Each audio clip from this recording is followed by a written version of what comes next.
Hi YouTubers, welcome to another episode of Triumph Tiger 1200 Explorer. This video is aimed at the original Explorer, made up until from 2012 until 2015.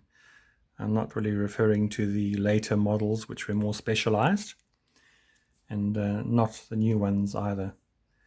A question for today.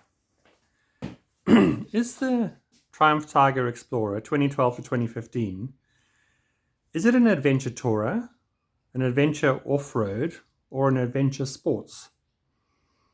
Well, my contention is that it's an adventure tourer, not an adventure off-road and not an adventure sports. Why do I say that? Well, the weight of it, 250 kilos, that's a bit heavy for slushing around through mud, and when the bike falls over, you're going to be picking it up. Most dirt bikes are probably closer to 120 to 150 kilos. That's more like it. So unless you're not, if you're more than a mere mortal, fine. But as a mere mortal, no, I don't think so.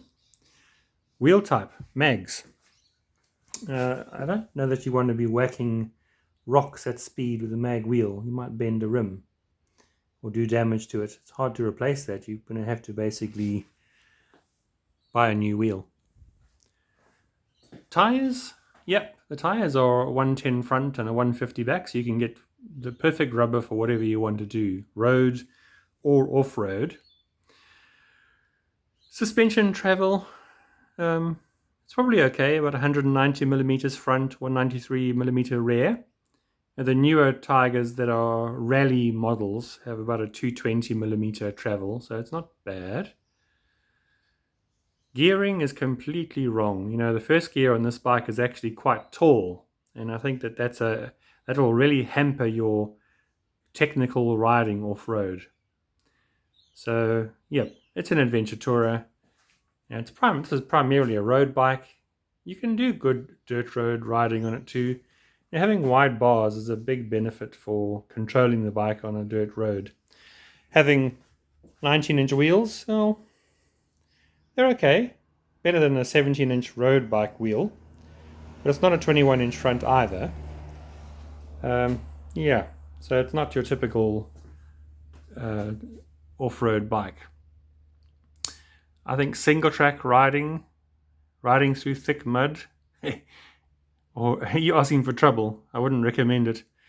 And then river crossings, yeah, up to your engine height, fine, no problem at all. But you start wading this thing through deep water, what happens if you start damaging sensitive electronics? Get water into your engine? I don't think so. This bike's not cheap. Yeah, I just don't think it's a good idea. No. So if you were to think of adventure tourers, I would be thinking of bikes like the Triumph Tiger. Perhaps,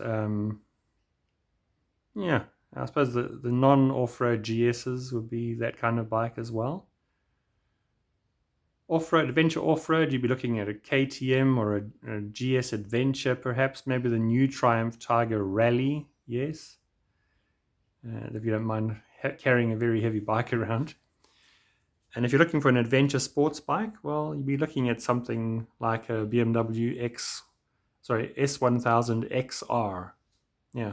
So I really think this is an adventure tourer. I don't think this is a bundu bashing bike. It's not an adventure off-road bike. Now, some people have the skill to take anything off-road. They could probably ride a Hayabusa off-road, but it's not what it's made for. It's not going to be ideal at all. Well, have a good day. Bye.